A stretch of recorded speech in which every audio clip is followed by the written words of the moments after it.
nous apprenons que des scientifiques belges ont quelquefois tué, ont quelquefois déterré des corps, ont même dépecé des corps qu'ils avaient tués pour les emmener en Belgique, soi-disant, pour un travail de recherche scientifique. Cela ne s'explique pas. Cela doit être mis à la connaissance des Congolais de manière à ce qu'il y ait réparation. C'est des crimes et rien d'autre. Comment on peut utiliser les corps d'individus qui devraient être inhumés dignement, comment on peut les conserver dans des boîtes, comment on peut les conserver dans des salles de réserve, alors que la place réservée pour ces individus serait les cimetières. Donc, il y a toutes ces questions qui nous intéressent en tant que chercheurs, en tant que gestionnaires du patrimoine. Nous considérons que dans ces processus, il faut intégrer la dimension mystique. Parce que chez nous, vous le savez, les corps sont toujours accompagnés de certains rituels. Parce que ces esprits-là ont été longtemps en captivité. Moi, je conseillerais en tout cas que dans ces processus de rapatriement ou restitution, que vous puissiez intégrer la dimension mystique en ce qui concerne le rituel qui doivent accompagner ces processus.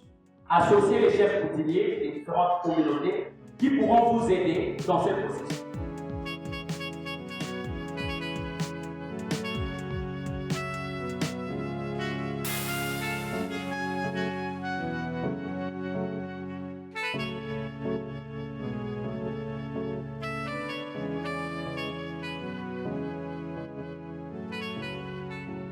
Notre gouvernement, l'État congolais doit se mettre debout, engager des spécialistes qui devront aller en Belgique et discuter de ce sujet-là avec la Belgique.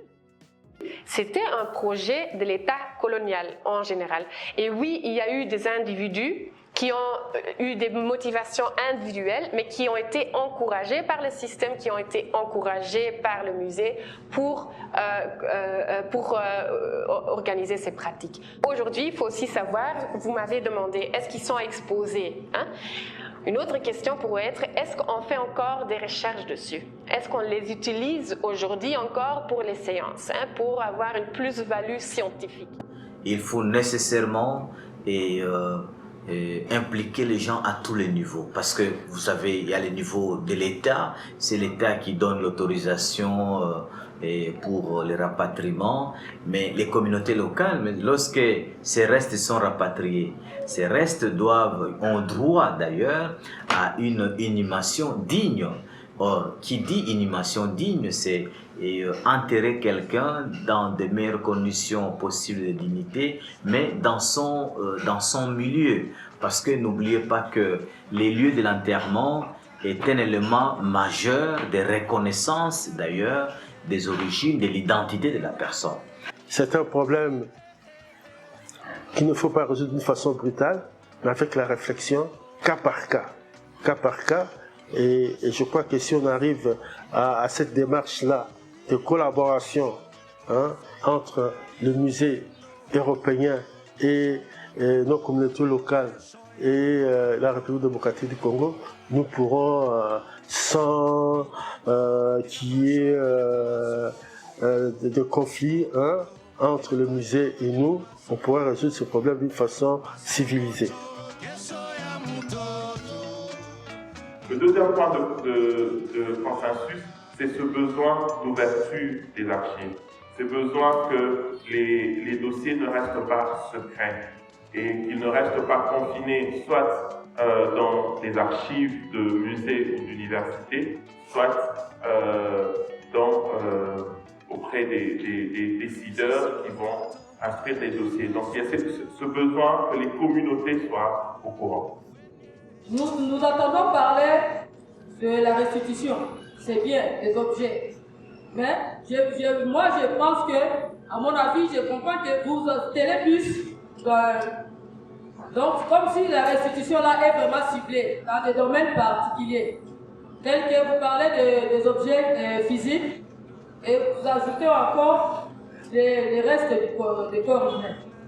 Mais, entend parler de la tradition orale, vous avez des contes aussi, nos traditions, nos contes, nos proverbes. Justement, c'est ce qui accompagne les rituels. Yakuni, Soumeshaye, Walo, Walo,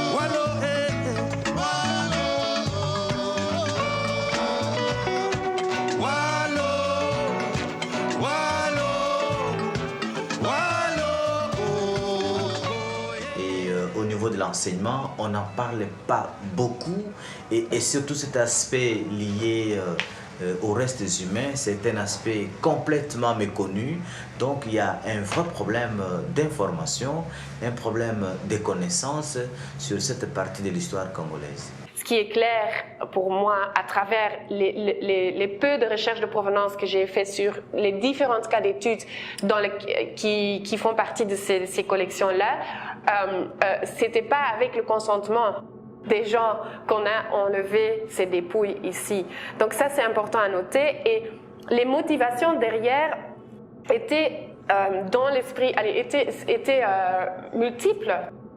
Ces corps en Belgique, on peut considérer qu'on n'a pas permis à ces âmes-là de faire le voyage final, le voyage de quitter la terre des hommes pour rejoindre le monde des esprits.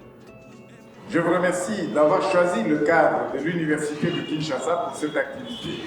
Oui, l'université doit s'approprier ses missions.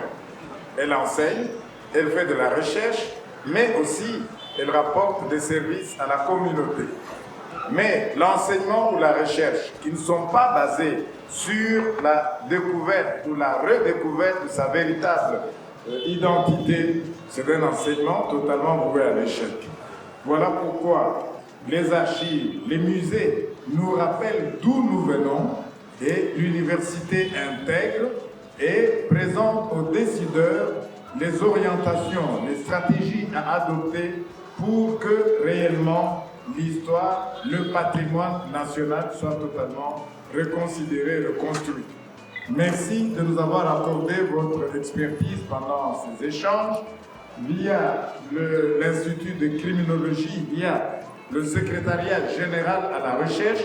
Nous garderons certainement un contact comme seuls les historiens savent le faire. Merci beaucoup.